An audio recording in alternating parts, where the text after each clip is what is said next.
Hello all, welcome to Study Buddy. இன்னைக்கு India's foreign policy unit பார்க்க போகிறோம். So எங்கள் ஸ்டடி படி சேனலில் polity, history, geography, environment and எக்கனாமிக்ஸ்க்கு கோர்சஸ் போயிட்டுருக்கு. இந்த கோர்சஸ் வந்துட்டு basic concepts to standard text books வரைக்கும் எல்லாமே கவர் பண்ணியிருக்கோம். ஸோ படிக்கும்போது ஒரே இடத்துல ஹோலிஸ்டிக்காக ஒரே கம்ப்ளீட்டாக படிக்கிற மாதிரி உங்களுக்கு இருக்கும். இந்த வீடியோஸ்லாம் எப்படி இருக்கும், கிளாஸஸ் எப்படி இருக்கும், ஒரு சாம்பிள் பார்க்கணும் அப்படின்னா இங்கே ஸ்டடி படி சேனல்லையே ஒரு பிளேலிஸ்ட் க்ரியேட் பண்ணி சாம்பிள் வீடியோஸ்லாம் அப்லோட் பண்ணியிருக்கோம். ஸோ அதை போய் ரெஃபர் பண்ணி பாருங்கள். அண்ட் அதுக்கப்புறம் இந்த கோர்சஸில் ஜாயின் பண்ணுறதுக்கு இந்த வாட்ஸ்அப் நம்பருக்கு மெசேஜ் பண்ணுங்கள் ஒரு கால் பண்ணுங்கள். இந்த கோர்சஸில் நீங்கள் ஜாயின் பண்ணிக்கலாம். இது மட்டும் இல்லாமல் answer writing courses, daily current affairs courses and mentorship கோர்சஸும் போயிட்டுருக்கு. ஸோ மென்டர்ஷிப் அப்படின்னா எப்படி படிக்கிறது, ப்ரிலிம்ஸ்க்கு தனியாக எப்படி படிக்கிறது, மெயின்ஸ் எப்படி அப்ரோச் பண்ணணும், அண்ட் உங்கள் டைம் டேபிள் எப்படி ஃபாலோ பண்ணுறது, எப்படி அதை வந்து ஒரு ஃபீஸிபிளாக ஒரு டார்கெட் அச்சீவ் பண்ணுறது, ஒரு கரண்ட் அஃபேர்ஸ் நோட்ஸ் எப்படி எடுக்கிறது அப்படிங்கிறது எல்லாத்தையுமே மென்டர்ஷிப் கொடுக்குறது அந்த மென்டர்ஷிப் கோர்ஸ் இருக்குது. ஸோ இந்த கோர்சஸில் ஜாயின் பண்ணோம் அப்படின்னா இந்த வாட்ஸ்அப் நம்பருக்கு நீங்கள் மெசேஜ் பண்ணுங்கள் ஒரு கால் பண்ணுங்கள், எல்லா டீட்டெயில்ஸுமே கிடைக்கும். இந்த கோர்சஸில் நீங்கள் ஜாயின் பண்ணிக்கலாம்.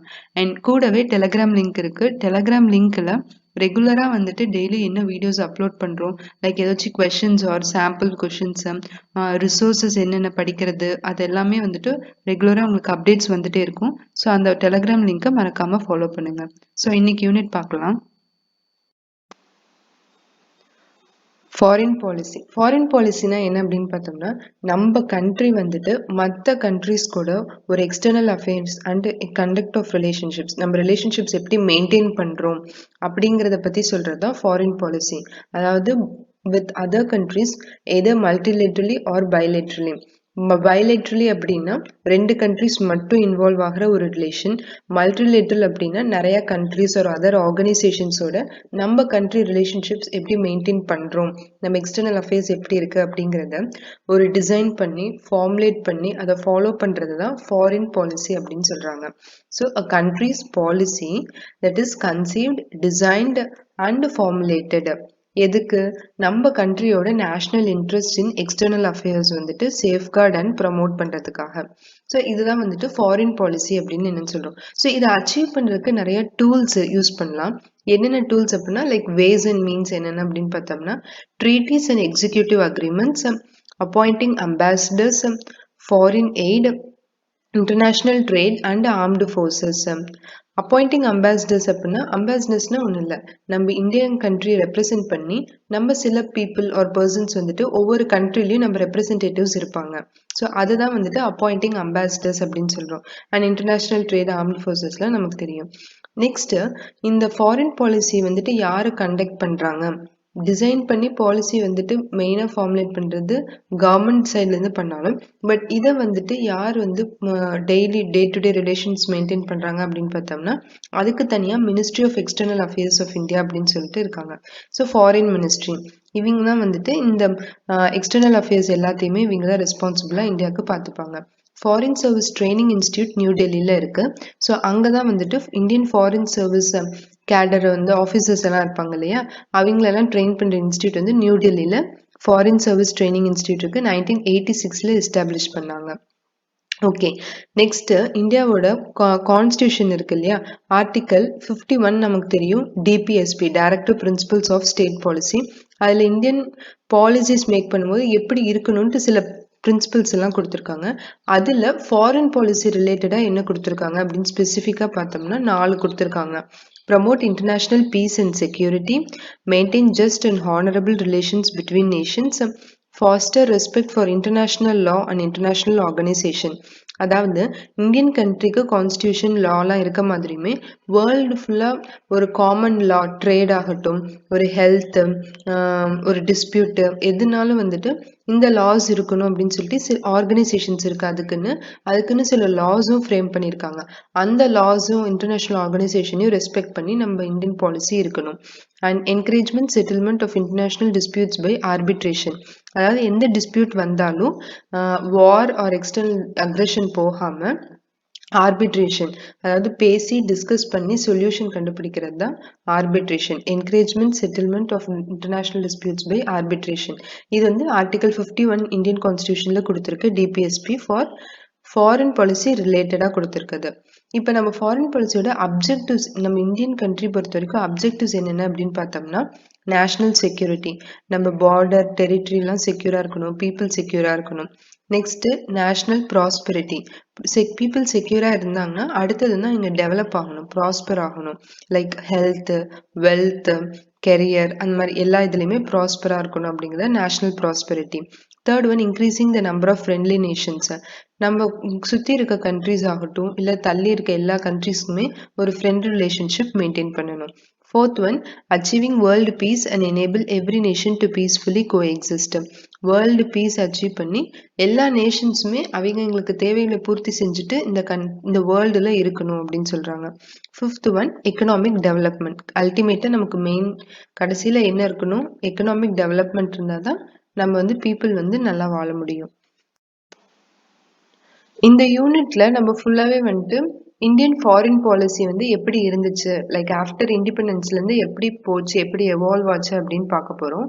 ஸோ அதில் ஃபர்ஸ்ட் ஒன் பஞ்ச்ஷீல். பஞ்ச்ஷீல் அப்படின்னா ஒரு சான்ஸ்கிரிட் வேர்ட். பஞ்ச் அப்படிங்கிறது 5, ஷீல்னா வர்ச்சூஸ். அதாவது இந்தியாவுக்கும் சைனாக்கும் நடுவில் ஒரு 5 பிரின்சிபல்ஸ் பேஸ் பண்ணி நம்மளோட ரிலேஷன் இருக்கணும் அப்படின்னு ஜவஹர்லால் நேரு 28 ஏப்ரல் 1954 சைன் பண்ணதான் இந்த 5 பிரின்சிபல்ஸ் ஆஃப் பீஸ்ஃபுல் கோஎக்ஸிஸ்டன்ஸ் அப்படின்னு சொல்லிட்டு பஞ்ச்ஷீல் அப்படின்னு சொல்றோம். ஸோ 5 பிரின்சிபல்ஸ் சொல்லியிருப்பாங்க. இதை பேஸ் பண்ணி இந்தியா அண்ட் சைனா ரிலேஷன்ஷிப் இருக்கணும் அப்படின்னு 2 கவர்மெண்ட்டும் அக்ரி ஆன சில பிரின்சிபல்ஸ் தான் பஞ்ச்ஷீல்.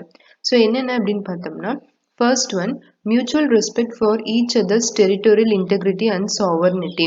அதாவது இந்தியன் கண்ட்ரிக்கான டெரிட்டரி பார்டர்ஸ் இருக்கும் இல்லையா, அதே மாதிரி சைனீஸ் பார்டர், இது ரெண்டையுமே 2 கண்ட்ரி மியூச்சுவலாக ரெஸ்பெக்ட் பண்ணி அண்ட் அதை mutual territorial integrity and sovereignty. Sovereignty அப்படிங்கிறது அந்த ரீஜனுக்குள்ளார உங்க டெசிஷன் நீங்க எடுக்கிறீங்க, எங்க டெசிஷன் நாங்க எடுக்கிறோம் அப்படின்னு டெசிஷன்ஸ்ல எந்த இன்டர்ஃபரன்ஸும் இல்லாம இருக்கிறது தான் sovereignty, territorial integrity and sovereignty. Second one mutual non aggression.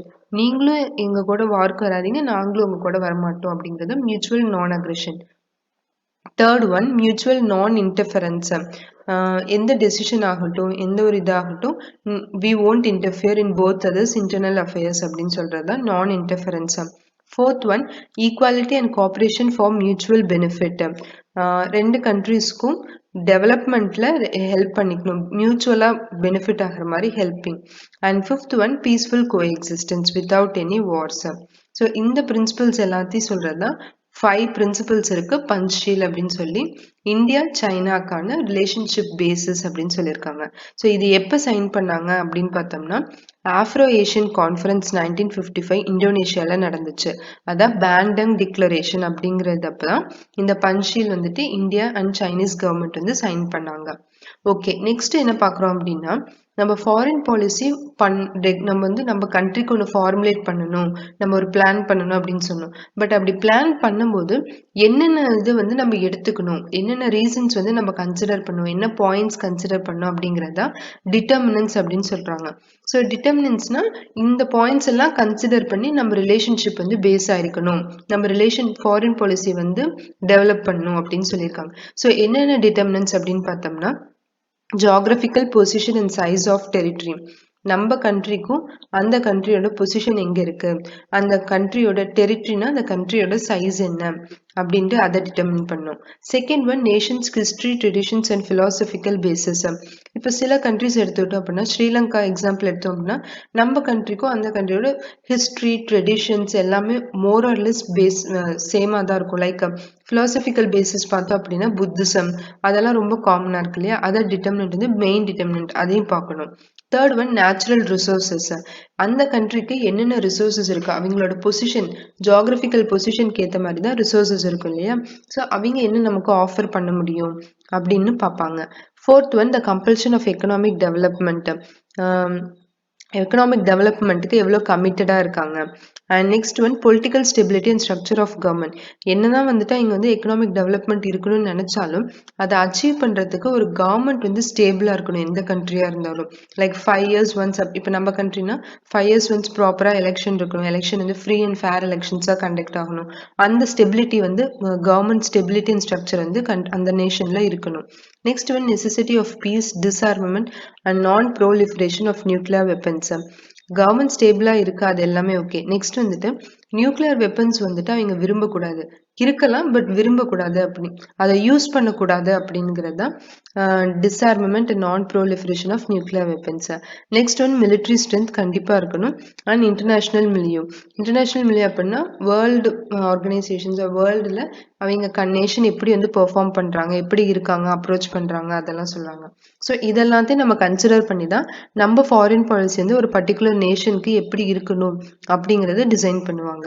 இப்போ அடுத்தது 1950s அண்ட் 60sல இந்தியன் ஃபாரின் பாலிசி எப்படி இருந்துச்சு அப்படின்னு பார்த்தோம்னா, நமக்கு தெரியும் 1947 அப்போதான் இந்தியா வந்து இண்டிபெண்டன்ஸ் கிடைச்சது. பிகாஸ் 45 இந்த வேர்ல்டு வார் 2 முடிஞ்சதுக்கப்புறம் நிறைய ஏஷியன் அண்ட் ஆஃப்ரிக்கன் கண்ட்ரீஸ்க்கு இண்டிபெண்டன்ஸ் கிடைச்சது. ஸோ அந்த டைம் பார்த்தோம் அப்படின்னா செகண்ட் வேர்ல்டு வார் முடிஞ்சதுக்கப்புறம் அமெரிக்காவுக்கும் ரஷ்யாவுக்கும் வந்துட்டு கோல்டு வார் போயிட்டு இருந்துச்சு. கோல்டு வார் அப்படிங்கிறது டைரக்டா ஆர்ம்ஸ்ல சண்டை போடாம அதர் மீன்ஸ்ல சண்டை போடுவாங்க. ஸோ அதுதான் வந்துட்டு கோல்டு வார். இந்த சுச்சுவேஷன்ல என்ன பண்றாங்க அப்படின்னா, ரெண்டு பிளாக்ஸ், அதாவது United States of America USA bloc and USSR bloc, Union Soviet Socialist Republic, அதாவது ஃபார்மர் ரஷ்யா, இந்த ரெண்டு பிளாக்குக்கும் நடுவில் கோல்டு வார் போயிட்டு இருந்துச்சு. அப்போ என்ன பண்றாங்க அப்படின்னா, இந்த ரெண்டு பிளாக்குமே வந்துட்டு புதுசா இண்டிபெண்டா அப்போ எமர்ஜ் ஆன கண்ட்ரிஸ் இருக்கு இல்லையா, காலனைசேஷன்லாம் முடிஞ்சதுக்கு அப்புறம், ஸோ அந்த கண்ட்ரிஸ் எல்லாத்தையும் வந்துட்டு இந்த ரெண்டு பிளாக்ல ஏதாச்சும் ஒரு பிளாக்ல சேரணும்னு சொல்லி ரொம்ப ப்ரெஷர் கொடுக்குறாங்க. பட் இந்தியாவும் நம்ம கண்ட்ரி அதே மாதிரி ஒரு நியூ இண்டிபெண்டன்ட் கண்ட்ரி தான். பட் இந்தியாவில் பிரைம் மினிஸ்டர் ஜவஹர்லால் நேரு என்ன சொல்றாங்க அப்படின்னா, இந்த ரெண்டு கண்ட்ரியுமே நம்ம சேர வேண்டாம், நம்ம வந்து ஒரு தேர்ட் பிளாக்கா இருக்கலாம். அதாவது தேர்ட் பிளாக் அப்படின்னா இவங்களை அப்போஸ் பண்ணி தனியா பிளாக் இல்லை, நாங்க வந்துட்டு ரெண்டு கண்ட்ரி கூடயுமே நான் அலைன்டா இருக்கோம், எங்களுக்கு தனியா நாங்க எங்க டெசிஷன் எடுத்துக்கிறோம் அப்படின்னு சொல்லி he chose the path of non alignment, that is not aligning with any block. இந்த ரெண்டு பைபோலார் ஆர்டர், பைபோலார்னா ரெண்டு கண்ட்ரி இருக்கு இல்லையா, இந்த ரெண்டு கோல்டு வார் நேஷன்ஸ்க்கும் நாங்க சேராம தனியா எங்க பிளாக் நாங்க நான் அலைனா இல்லாம எங்க டெசிஷன்ஸ் நாங்க எடுத்துக்கிறோம் அப்படின்னு சொல்லி பிரைம் மினிஸ்டர் ஜவஹர்லால் நேரு சொல்றாங்க. ஸோ அதுதான் இங்க வந்து அவரோட வேர்ட்ஸ்ல என்ன சொல்லியிருக்காரு அப்படின்னு பார்த்தோம்னா, non alignment means not tying yourself off with military blocs. அதாவது எந்த நேஷன் கூடயும் சேராம இருக்கிறது நான் அலைன்மெண்ட் கிடையாது.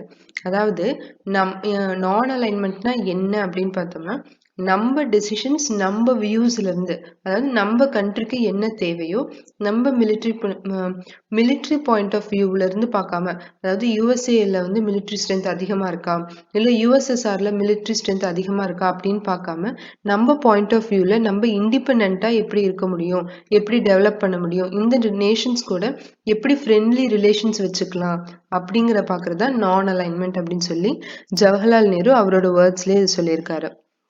ஸோ இந்த நான் அலைன்மெண்ட் மூவ்மெண்ட்னா என்ன அப்படின்ட்டு இப்போ டீட்டெயிலாக பார்ப்போம். ஸோ இதோட பேசிஸ் வந்துட்டு கோல்டு வாரில் இந்த ரெண்டு பிளாக்ஸ்க்கும் சேராமல் நடுவில் இருக்கிறது அப்படின்னு சொல்லி தான் நான் அலைன்ட் அப்படின்னு ஆரம்பிச்சாங்க.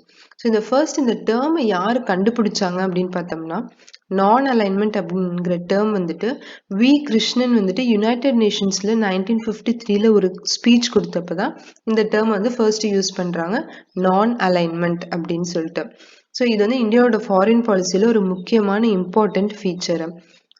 இந்த நான் அலைன்மெண்ட் ஃபோர்ஸ் வந்து நான் அலைன்டு மூவ்மெண்ட் ஆரம்பிச்சப்ப 120 கண்ட்ரிஸ் அண்ட் 17 ஸ்டேட்ஸ் வந்துட்டு அப்சர்வேஷன் ஸ்டேட்ஸாக இருந்தாங்க. அது மட்டும் இல்லாமல் 10 இன்டர்நேஷ்னல் ஆர்கனைசேஷன்ஸும் அப்போ இருந்துச்சு. ஸோ ஃபர்ஸ்ட் வந்துட்டு இது பொலிட்டிக்கல் மூவ்மெண்ட்டாக தான் ஆரம்பிச்சாங்க, கோல்டு வார் மூவ்மெண்ட். இப்போ வந்துட்டு எக்கனாமிக்கல் பேசிஸ் லைக் அப்ஜெக்டிவ்ஸ்லாம் மெயினாக எக்கனாமிக் பேஸ்டாக இப்போ போயிட்டு இருக்கு. இது வந்து 1961ல சொல்லிருக்கேன். ஸோ ஃபவுண்டிங் மெம்பர்ஸ் யார் யார் அப்படின்னு பார்த்தோம்னா, 5 மெம்பர்ஸ் வந்துட்டு founding members: India, Yugoslavia, Egypt, Indonesia and Ghana. இவங்க 5 கண்ட்ரிஸோட ரெப்ரஸன்டேட்டிவ்ஸ், அதாவது லைக் பிரைம் மினிஸ்டர், பிரசிடென்ட்ஸ்லாம் வந்துட்டு இந்த founding fathers of non aligned movement இப்போ 1961ல. அடுத்து சப்சிக்வெண்ட் இயர்ஸ்ல இந்தியாவோட ஃபாரின் பாலிசி எப்படி இருந்துச்சு அப்படின்னு கவர் பண்ணலாம். 1971ல சோவியத் யூனியன் கூட நம்ம ஒரு ட்ரீட்டி சைன் பண்ணோம், இண்டோ சோவியத் யூனியன் ட்ரீட்டி, அதாவது 20 இயர் பீஸ் ட்ரீட்டி சைன் பண்ணியிருந்தோம்.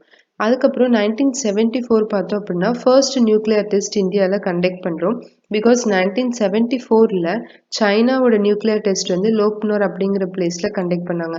ஸோ அதுக்கு ரெஸ்பான்ஸாக வந்துட்டு 1974ல் இந்தியாவோட ஃபர்ஸ்ட் நியூக்ளியர் டெஸ்ட் நம்ம கண்டக்ட் பண்ணோம். இந்த டைம்ல பார்த்தோம் அப்படின்னா குளோபல் கண்டிஷன்ஸ் வந்துட்டு நிறைய சேஞ்ச் ஆயிட்டே இருந்துச்சு. அதுக்கேற்ற மாதிரி இந்தியாவோட பாலிசியும் வந்துட்டு சேஞ்ச் ஆயிட்டே இருந்துச்சு. நமக்கு வேர்ல்டு வார் 2க்கு அப்புறம், அதாவது இண்டிபெண்டன்ஸ் வாங்கினதுக்கு அப்புறம் poverty, illiteracy, poor economic, socio economic conditions இது எல்லாமே ரொம்ப பெரிய கன்சர்னா இருந்துச்சு இந்தியாவுக்கு. ஸோ அதனால நம்ம வந்துட்டு மிலிட்ரி சைடு வந்துட்டு பெருசா நம்ம வந்து இன்க்ளைன் ஆக முடியல. பிகாஸ் நமக்கு வந்துட்டு இங்க ஆல்ரெடி நெசசிட்டிஸ் நிறைய இருந்துச்சு இல்லையா, அதனால நமக்கு அந்த ஆப்ஷனே கிடைக்கல. ஸோ நான் அலையன்ஸ் அப்படின்னா என்ன சொல்றாங்க அப்படின்னா, நியூட்ரலிட்டி மட்டும் கிடையாது, but the freedom of the nations to design on issues independently. நம்ம இஷ்யூஸ் என்ன நம்ம சால்வ் பண்ண போறோம், நமக்கு எதுக்கு ஃபோக்கஸ் பண்ண போறோம் அப்படிங்கிறதுக்கு நமக்கான ஃப்ரீடம் இருக்கு இல்லையா, அதுதான் நான் அலையன்ஸ் அப்படின்னு சொல்றாங்க. இன்னொன்று, நான் அலையன்ஸ் அப்படின்னா டீமிலிட்டரைசேஷன் ஆஃப் நேஷன்ஸ் மட்டும் கிடையாது. அதாவது ஒரு நேஷனோட மிலிட்ரி இது எல்லாத்தையும் வந்து எடுக்கிறது மட்டும் கிடையாது. பட் அதை விட ஒரு 2 நேஷன்ஸ்க்கு நடுவில் ஒரு வந்து இஷ்யூஸ் வந்து ஒரு அக்ரெசிவ்னஸ் வந்து ஃபார்ம் ஆக ஆரம்பிக்குது அப்படின்னா அதை டீஎஸ்கலேட் பண்ணுறது தான் நான் அலைன்மெண்ட் அப்படின்னு சொல்லலாம். So to ensure deescalation of conflicts and tension.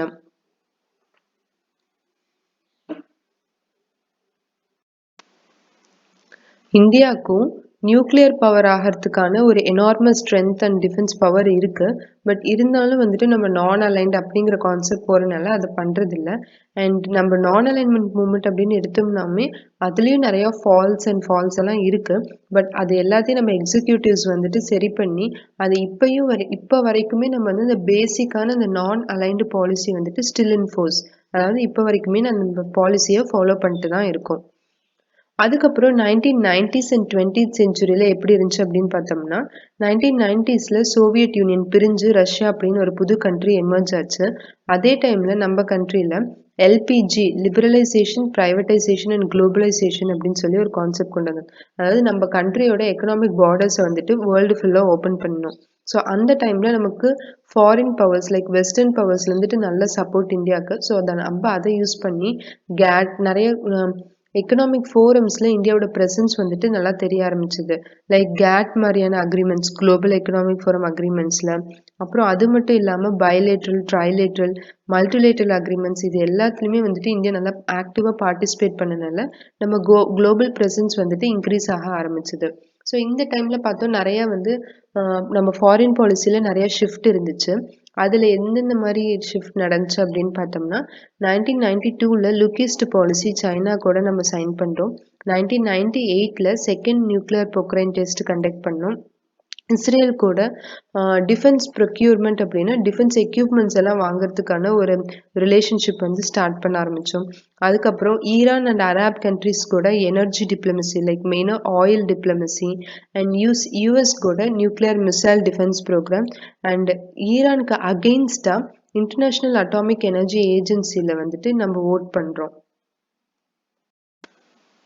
21st செஞ்சுரியில் எப்படி இருந்துச்சு அப்படின்னு பார்த்தோம்னா, இந்தியாவோட ஃபாரின் பாலிசி வந்து இப்போ வந்து மேஜர் ஃபோக்கஸ் எதில் இருந்துச்சுன்னா, நம்ம டொமஸ்டிக் கண்டிஷன் வந்துட்டு இன்னும் டிரான்ஸ்ஃபார்ம் ஆகணும், இன்னும் பெட்டர் ஆகணும் அப்படிங்கிறத பேஸ் பண்ணி தான் நம்ம ஃபாரின் பாலிசி வந்துட்டு இருந்துச்சு. ஸோ இதெல்லாத்தையும் குளோபலில் வந்து எப்படி சேஞ்ச் ஆகுதோ அந்த இதுக்கு ஏற்ற மாதிரி இந்தியாவுக்கும் நம்ம நீட்ஸ் வந்து மீட் பண்ணணும் அப்படிங்கிறதுக்காக டிசைன் பண்ணியிருந்தாங்க. ஸோ என்ன ஃபோக்கஸ் அப்படின்னு பார்த்தோம்னா, கேபிட்டல், டெக்னாலஜி, ஐடியாஸ் அண்ட் இன்னோவேஷன்லாம் வேர்ல்டுல இருந்து இந்தியாவுக்கு ரீச் ஆகணும் அப்படிங்கிறது தான் ஒரு மேஜர் டாஸ்காக இருந்துச்சு. எதுக்கு அப்படின்னா நம்ம கண்ட்ரி வந்துட்டு பவர்ஃபுல்லாக எமர்ஜ் ஆகணும் அப்படிங்கிறத மெயின் ரீசன்.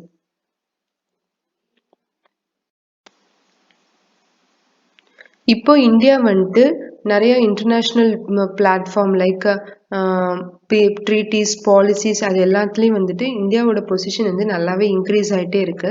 நம்ம நியூ குளோபல் குரூப்ஸ் வந்து நிறைய ஜாயின் பண்ணியிருக்கோம். லைக் G20 நேஷன்ஸ் இருக்காங்க.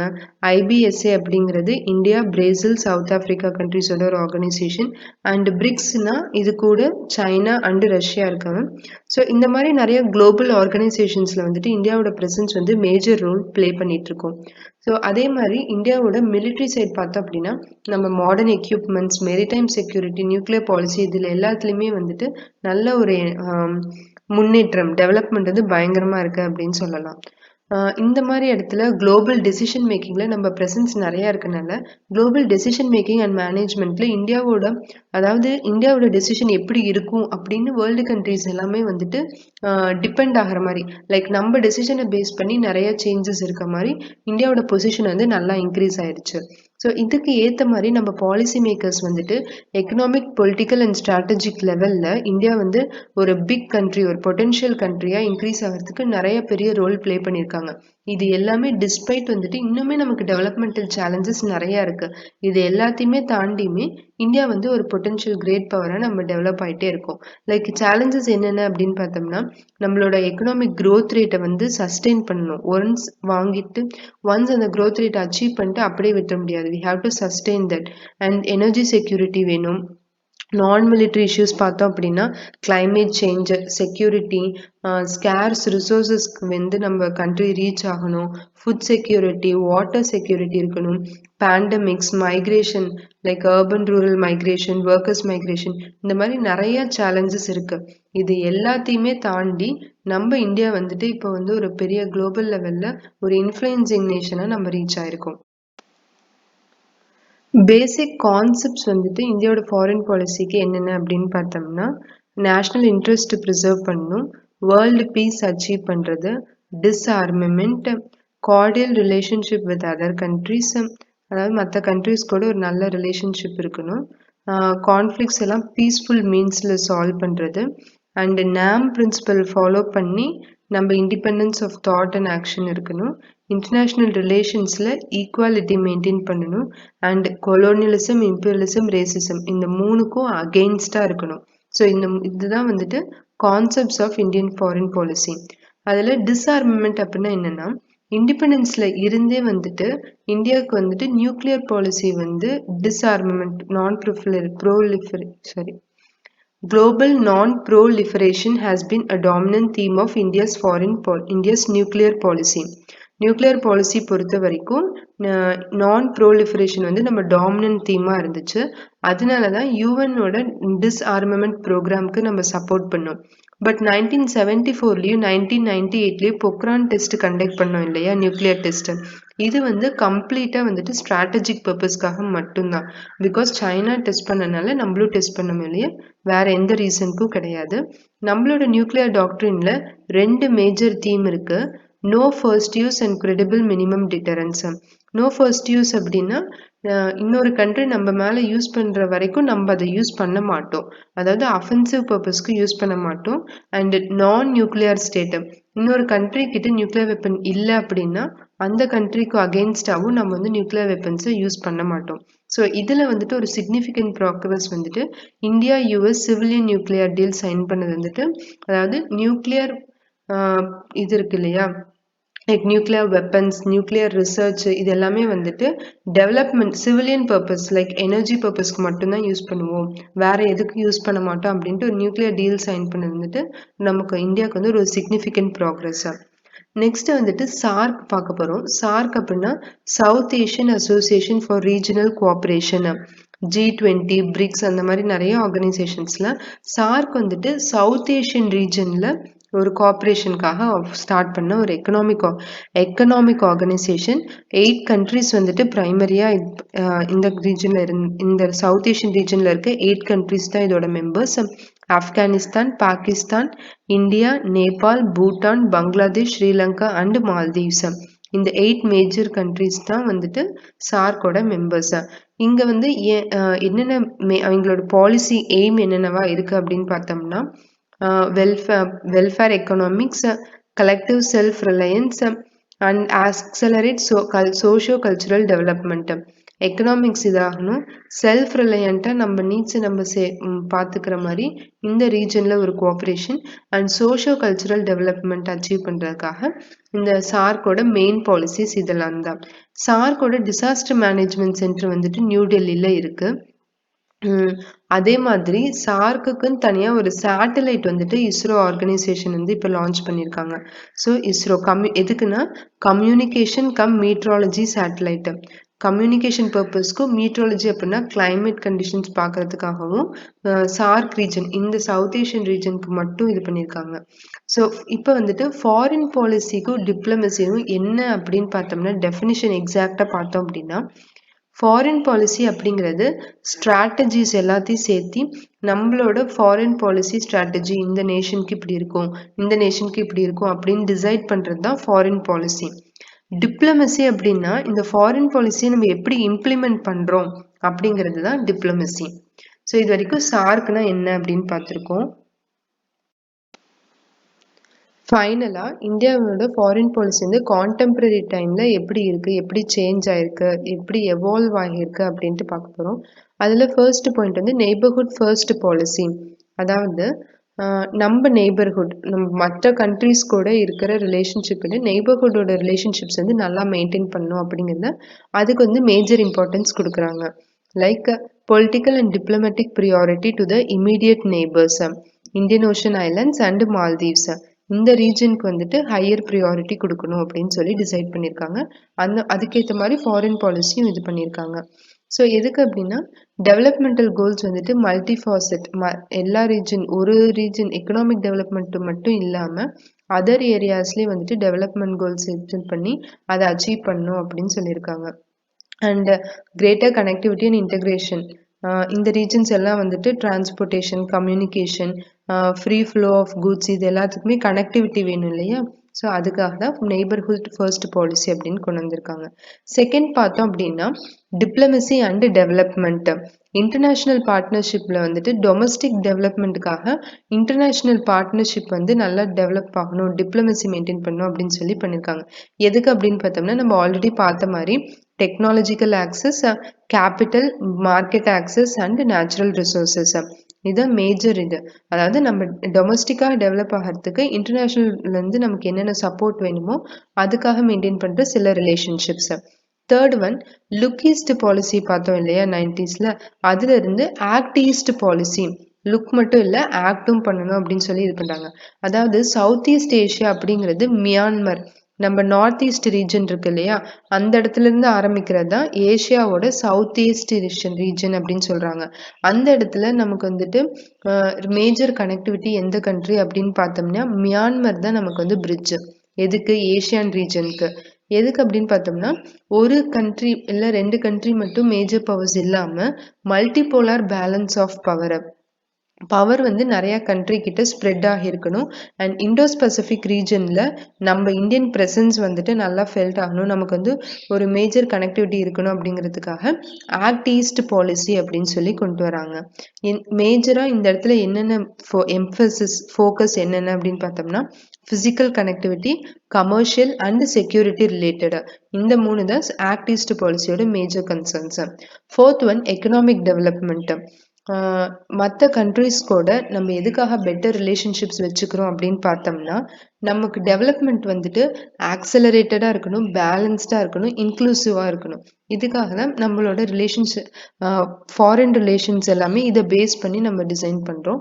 பிகாஸ் நம்மளோட இந்தியன் பார்ட்னர்ஷிப் வச்சு domestic development like fuel, economic development, markets, investment, technology, linkage, mobility இது எல்லாத்துக்குமே வந்துட்டு நம்ம ஃபாரின் ரிலேஷன்ஸ் வந்துட்டு யூஸ் பண்ணிக்கிறோம். லைக் நம்ம பெனிஃபிட் ஆகிற மாதிரி நம்ம ஃபாரின் ரிலேஷன்ஸை டிசைட் பண்ணுறோம். And India as a leading power. நம்ம முன்னாடியே பார்த்த மாதிரி G20, பிரிக்ஸ் இது எல்லாத்துலேயுமே வந்து இந்தியா வந்து ஒரு மெம்பராக இருக்குது. நமக்கு இன்டைரக்டாக என்ன இம்ப்ளை பண்ணுது அப்படின்னா இந்தியனோட ப்ரெசன்ஸை அது வந்து ரொம்ப இன்க்ரீஸ் ஆகிட்டு இருக்கு. நம்மளோட பொட்டென்ஷியல் வந்து ரொம்ப ஃபாஸ்ட்டாக க்ரோ ஆகிட்டு இருக்கு. பிகாஸ் நம்ம எக்கனாமியும் க்ரோ ஆகிட்டு இருக்கு. இப்போ வந்து இந்தியா வந்துட்டு UN செக்யூரிட்டி கவுன்சிலில் ஒரு பெர்மனன்ட் மெம்பர்ஷிப் வேணும் அப்படின்னு சொல்லிட்டு நம்ம ஆஸ்பிரேஷனாக இருக்கு. அது மட்டும் இல்லாமல் நிறைய wide range of factors like energy needs, natural resources, open shipping, investment நிறையா வேணும், ஆப்பர்ச்சுனிட்டிஸ் வந்து ஓவர்சீஸ் லைக் அதர் கண்ட்ரியோட மார்க்கெட்ஸ் ஆக்சஸ் இது எல்லாமே வந்துட்டு நிறைய வந்து இந்தியாவோட என்ன சொல்றது இன்ட்ரெஸ்ட்னு சொல்லலாம். இதுல எல்லாத்துலயுமே நம்ம இன்ட்ரெஸ்ட் இருக்கு. நம்ம வந்து நம்ம பிரசன்ஸ் வந்து எக்ஸ்பேண்ட் பண்ணணும் அப்படின்னு சொல்லி ஒர்க் பண்ணிட்டு இருக்கோம். ஸோ நம்ம ஃபாரின் பாலிசி இதுக்கெல்லாம் ஏற்ற மாதிரி நம்ம இப்போ டிசைட் பண்ணிட்டு இருக்கோம். Okay, domestic policy and foreign பாலிசினா மேஜரா என்ன டிஃப்ரென்ஸ், லைக் பேசிக் டிஃப்ரென்ஸ் என்னென்ன அப்படின்னு பார்த்தோம்னா, நமக்கு தெரியும் டொமஸ்டிக் பாலிசி அப்படின்னா இந்தியாவோட இன்டர்னல் இஷ்யூஸ் எல்லாம் டீல் பண்றதுக்கான சில பாலிசி எல்லாம் டிசைட் பண்றோம் இல்லையா, அதுதான் டொமஸ்டிக் பாலிசி அப்படின்னு சொல்றோம். ஃபாரின் பாலிசினா அதர் நேஷன்ஸ் எப்படி டீல் பண்ணதுக்கான ஸ்ட்ராட்டஜிஸ் எல்லாம் தான் ஃபாரின் பாலிசி.